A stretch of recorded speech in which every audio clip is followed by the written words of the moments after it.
Hey, what's up everyone, Atomic HD here, and today I'm starting off a new series on the channel known as Archetype Analysis, where we focus on analyzing Yu-Gi-Oh! Archetypes who are, famous for its design, its appearance in the show, and all that, and how they excel in real-life dueling style. With that said, let's get on with today's video. Futuristic technology has been always a topic that interesting younger generations and is pretty much coming a reality this day around. You know, all those high-tech gadgets, tablets, computers, touchscreens, all that jazz. So yeah, what Konami wanted to do is to create an archetype in a Synchro era that focuses just around that futuristic technology. The Tech Genus archetype, it may be small, but it's certainly unique in its own way. In a positive way, in a good way, we'll get to that later. It focuses around 12 monsters, including 6 Synchro monsters and 6 main deck monsters. They are used by this guy over here, known as Bruno, Visor, Antinomy, whatever you want to call him. He was first introduced as Visor, then Bruno, then Antinomy for your information if you haven't watched the anime. Well, with that said, let's get on with the first cards of this archetype. First of all, tribute to two of the best monsters in the archetype, that being this guy, Tech Genus Striker and Tech Genus Warwolf. Alright, let's first back up to Tech Genus Striker and talk about him. Well, his effect is, if your opponent has monsters on the field and you have no monster, you can special summon this card from your hand. Then, if it's destroyed, yeah, Tech Genus archetype is a search archetype.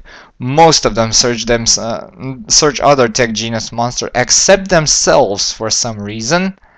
And yeah, if Tech Genus Striker is destroyed, you can add one Tech Genus monster from your deck to your hand except Tech Genus Striker. Alright, this is a decent effect if you happen to have the second monster I mentioned here, which is Tech Genus Warwolf in your hand. And his effect is, during either player's turn, when a level 4 or below monster is special summoned to the field, except during the damage step, you can special summon this card from your hand. And as always, if he is destroyed by battle, he can search out a Tech Genus monster during the end phase except himself. My gosh, this is the best tribute engine for a level 5 Synchro summon like that. Two monsters that are special summoned right off the bat. We'll get to more of that jazzy combos when I mention this more monsters that share the same, that share the same abilities. Almost the same abilities, but these two are my absolute favorites and I love them. They're the best cards, and we won't be seeing that throughout the rest of the video. That much power, that much tributing and all that for our level 5 Synchro summon. This is absolutely insane, and I'm talking too much. Let's go to the next monster.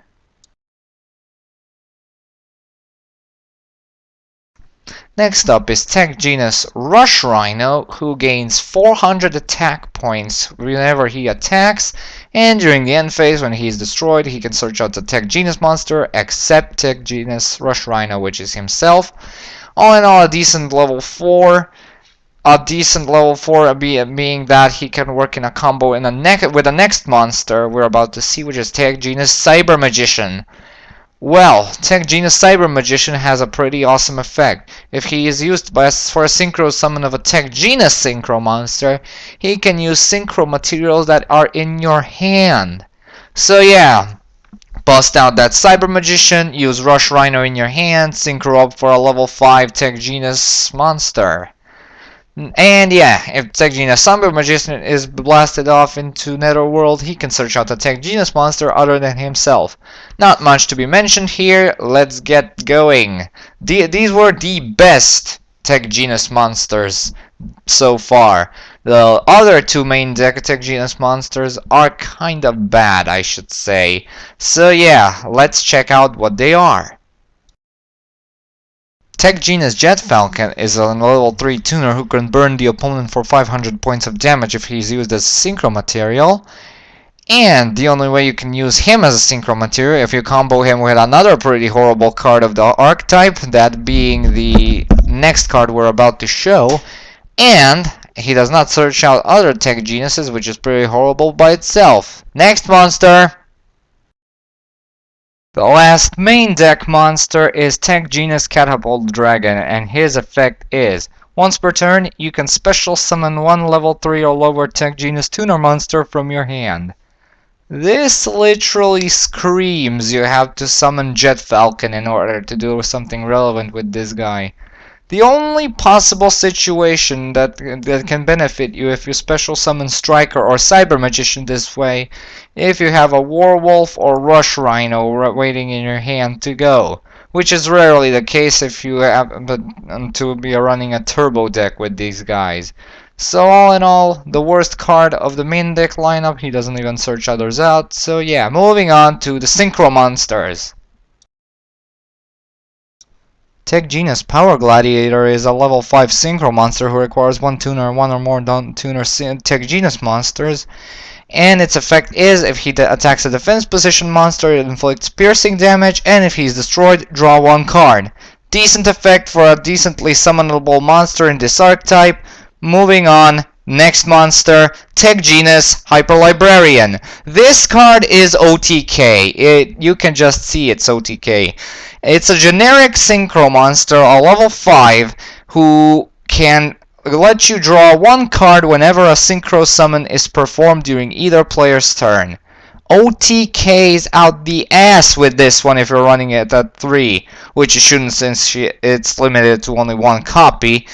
Yeah, pretty awesome card. Nothing to comment on this one. Moving on to the next monster.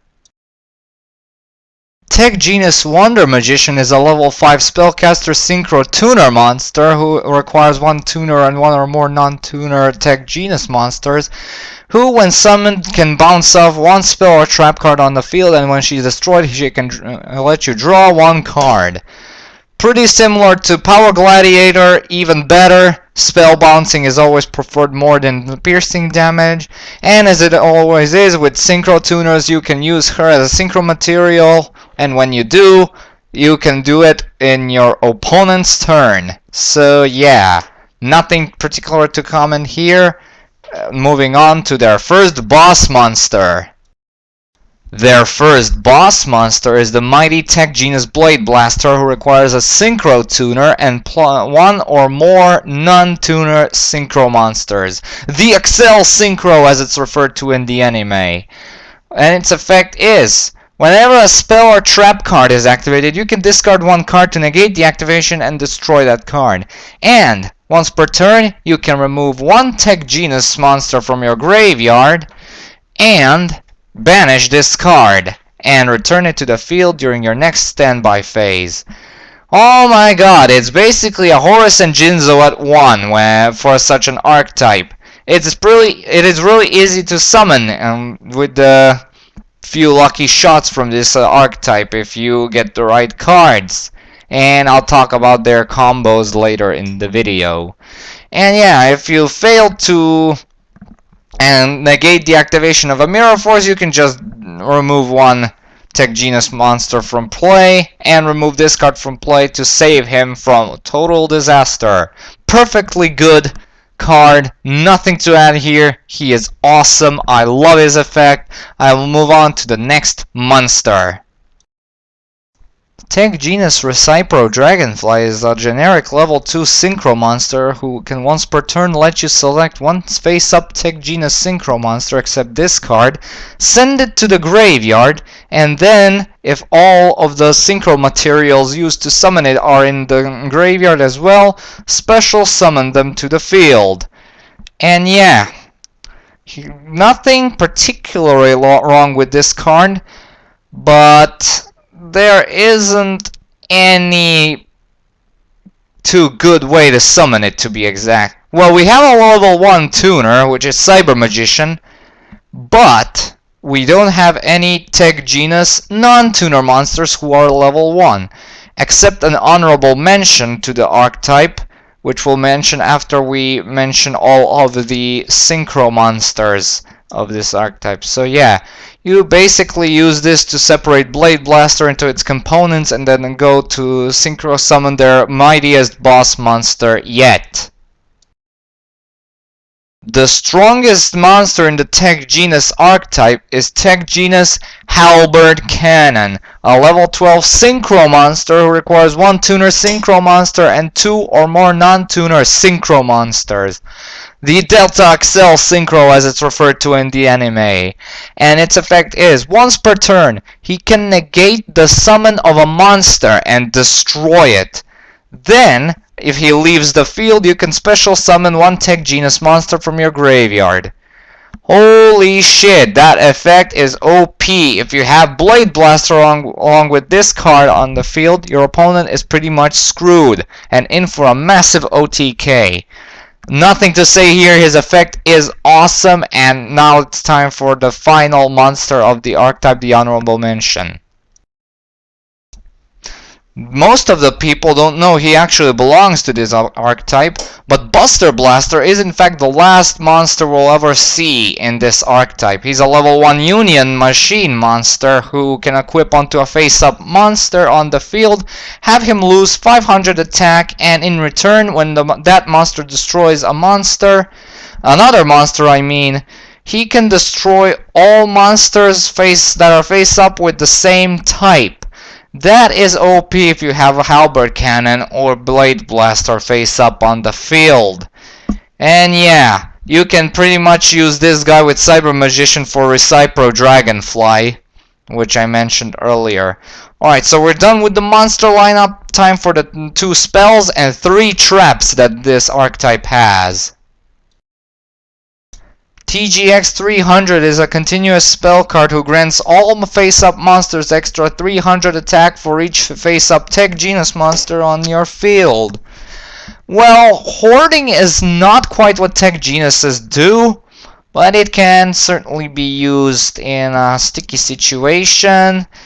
Yeah, decent card, let's move on.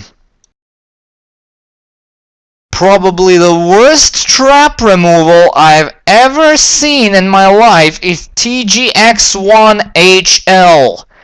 What it does, it needs you to have a face-up Tech Genus monster of all things, halve its attack points, and then destroy one spell or trap card. The worst spell or trap removal I've ever seen. But it can work with one of the trap cards I'm about to show you in a combo, but only then. Run this at 1 if you ever want trap removal for extra trap removal for a Tech Genus Archetype.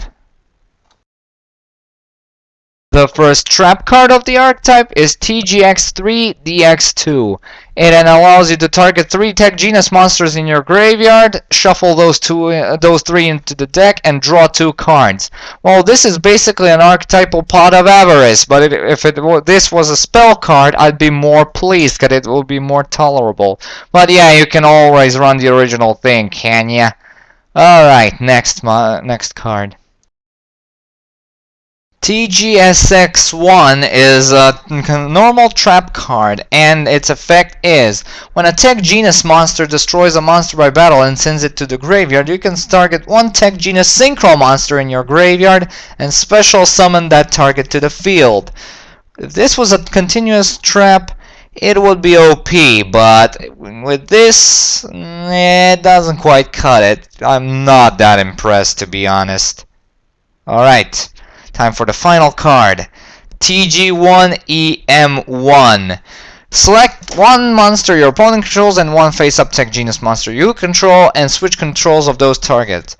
Yes, this is an archetypal creature swap, so yeah. Remember that HL I mentioned?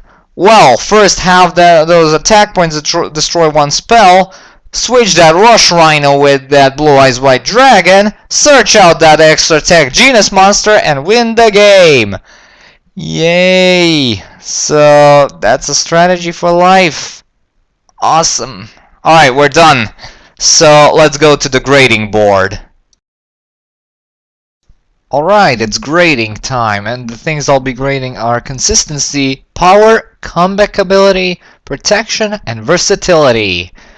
Alright, consistency, well, they have decently good monsters, so yeah, I'm gonna give consistency 2 out of 3, even though it's not entirely perfect.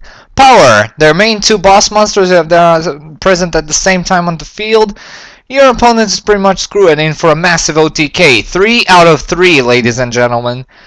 Comeback ability, well, it entirely depends on busting out at least one of their Synchro monsters. So comeback ability, I'm gonna slip it to 2 out of 3. Protection, well, they lack protection naturally, so yeah, they don't have much protection to speak of. So yeah, 1 out of 3. This is the worst one yet. And versatility, judging from some of the sickest combos you can perform with their best monsters, I think versatility is pretty much there. So yeah, 2 out of 3. My final reflection, this archetype is decent if you know how to play it right and balance it out. What could have been done to improve it? Well, for starters, better spell and trap removal. Screw that HL. What does it even mean? Then, what it definitely requires is a field spell, definitely. Next, some attack nullification spells and traps, and better versions of Jet Falcon and Catapult Dragon. And some way to summon Recipro Dragonfly without using that Buster Blaster. I hope I made myself clear. So yeah, I really wish to see this archetype grow, even though it won't. So yeah, let's end this traditionally with thank you all so much for watching. Stay tuned for more Red's work news and updates. Post the comments to suggest new archetypes you'd like me to analyze in this series. And comment, like, and subscribe to some other stuff. And as usual, I'll upload the next vid whenever I can. See you all. Have a good day. Peace.